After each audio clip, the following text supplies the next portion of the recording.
Pepper says it is that time of the week again. It is time to declutter another section in this hoarded basement.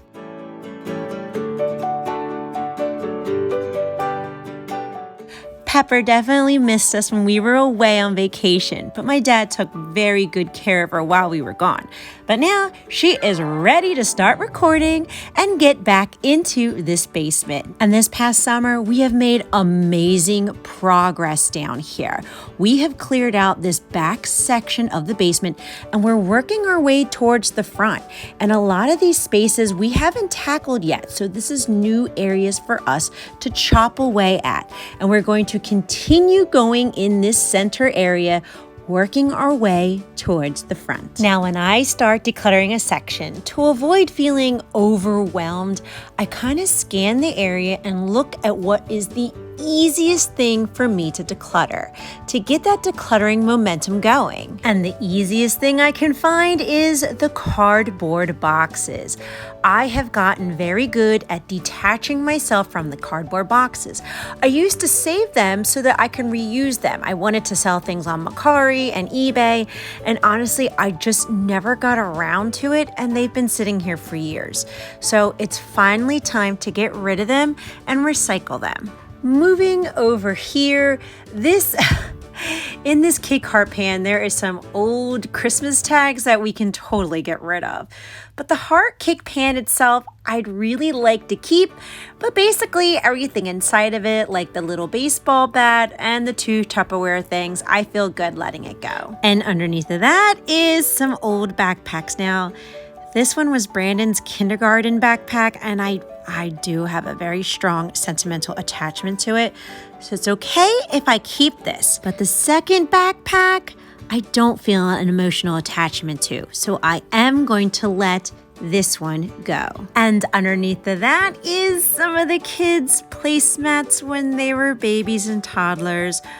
Oy, this definitely pulls at my heartstrings, but this is what I'm going to do. I'm going to keep half of them and let go of the other half. That's what's going to keep my nervous system calm and to reinforce my mind and my body that decluttering is safe. So this one I want to keep.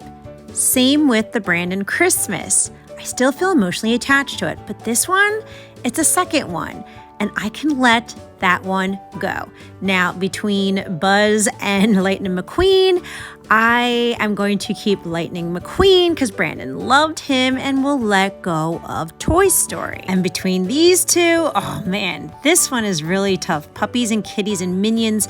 But the thing is that the Minions was Tyler's. So I'm going to keep that and we'll let go of this one. This is the process I'm using to recode my subconscious that decluttering is safe. Right? I'm still safe if I let this orange mat go, which I am. My entire life since childhood, I have coded myself that I am safe if I keep all of my stuff. It's been my coping mechanism for the stresses of life that started back when I first started middle school. That was when the hoarding behaviors began to form because I would come home from school. I would not tell my parents. I'd hide it from them and I'd go into my room to escape and cry. But in that moment, I felt so safe, surrounded by all the things that I loved, my toys, my artwork, my creativity. It was an escape from when all those kids called me those mean names or pushed me and were just plain mean.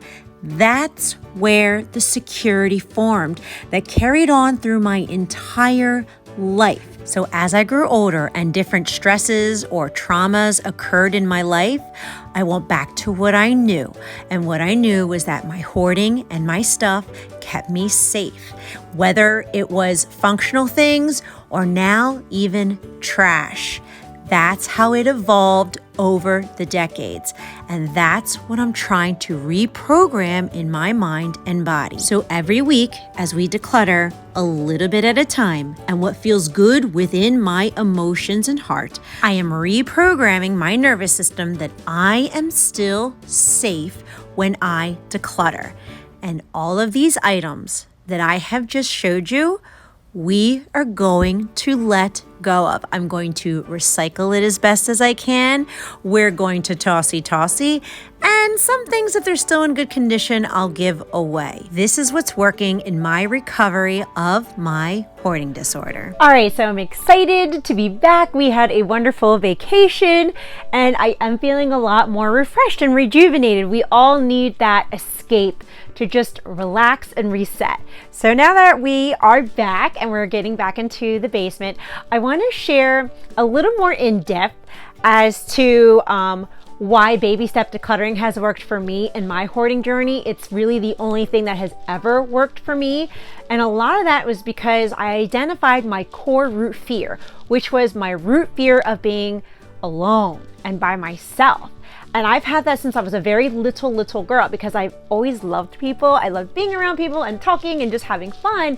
So you can see when middle school hit me and I got very badly bullied and no one wanted to be my friend and I felt so alone and so by myself, I went home and self-soothed with all of my things so that I didn't feel alone. So now I can identify the core root reason why I have hoarded since childhood, honestly. As we're decluttering, I'm going to be talking more in detail of what helps me, the self-talk I use, and my hopes and prayer is that this just helps you. And honestly, it is going to help you, because my thing is hoarding and your thing could be something else of a habit that you want to get rid of. So I'm going to be using these tools and tricks and basically things that I've been using the whole time without realizing it, and now that I can identify it, I can be a little more specific on what I've been doing.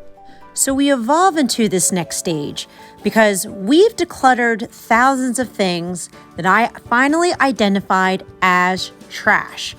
But now that we've gotten rid of so much of this trash like this, we're starting to get more into the sentimental stuff.